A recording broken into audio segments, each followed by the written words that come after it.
spring equinox is upon us this month as we welcome in this edition of What's Up in the Sky with me, Lead Night Sky Ranger Jeff. Let me preface this edition with the fact that it is good to have the internet back up, finally, after 5 weeks without it. It is amazing how dependent we are on access to the internet. So without further ado, let's begin. Mercury appears in conjunction with Saturn on the 2nd. At magnitude minus 0.6, it outshines Saturn by quite a lot. However, the rising sun following 20 minutes after the two planets do makes near impossible to view these planets. Essentially, Mercury will be hidden in the sun's glare for most of the month. On the 27th, it will appear in the evening sky 30 minutes after sunset, so you will need an excellent western view to spot it. It will be near Jupiter. Venus is visible in the west at 30 degrees above the sun. It will be about 86% lit, and nearby will be much dimmer Jupiter on the 1st. Venus is currently on the far side of the sun from us and is much smaller than at its closest. It will set around 8:30 p.m., so there is plenty of time to view our cloud-covered twin. By the end of the month, Venus will be 78% lit and near Uranus, and will be 14 arc-seconds in size, about half of Jupiter's angular size. Venus will set around 10:30 p.m. On the moon this month, visit the Mare Nectaris, the Sea of Nectar. You'll find it in the lower eastern side of the moon. This mare is much bigger than you'll notice at first glance. The huge impact that created this sea is ancient, so old that numerous other impact craters can be found along its edge. In particular, look for crater Piccolomini. It's rather prominent on the south-southwest edge of the sea. Jutting out from it and traveling northwest, you will find the Altai Scarp, the actual rim of the Sea of Nectar. Look for it to be prominent on the 10th and the 11th, and again on April 9th and 10th. There are no meteor showers this month.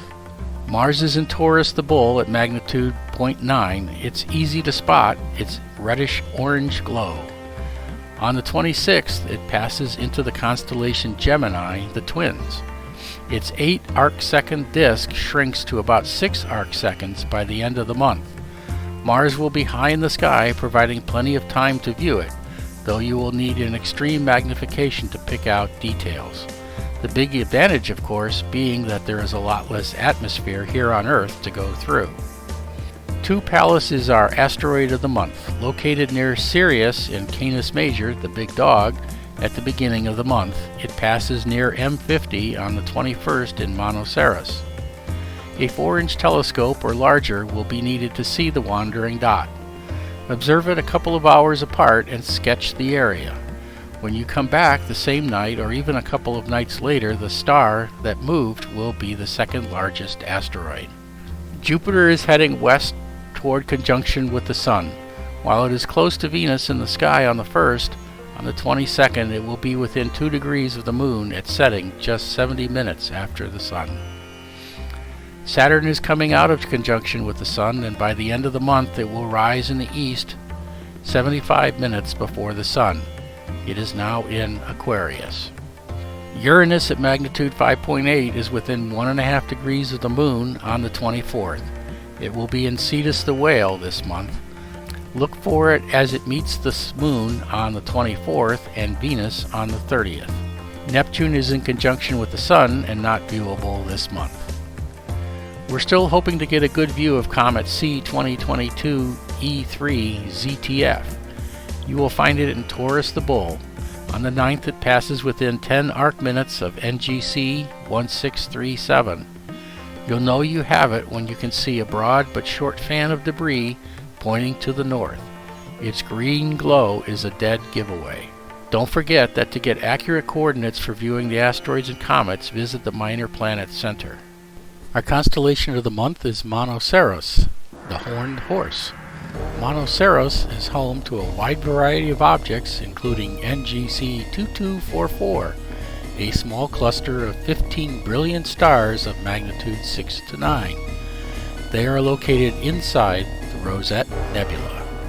This month, let's look at an early astronomical instrument, the astrolabe. It is essentially a map of stars engraved on a round metal sheet and is very similar to a modern planisphere.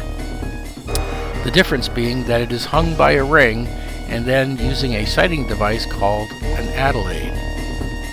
Modern adelaides can determine distances to objects based on angular differentials. In the case of the astrolabe, the adelaide can be moved in the direction of a star, and the outer ring would tell the time of day or night. It can be used for calculating the time of day, navigation, and surveying, including latitude and altitude. It has been superseded by the sextant and, of course, GPS.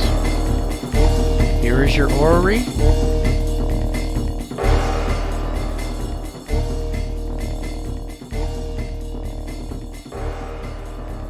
Here is your calendar of events.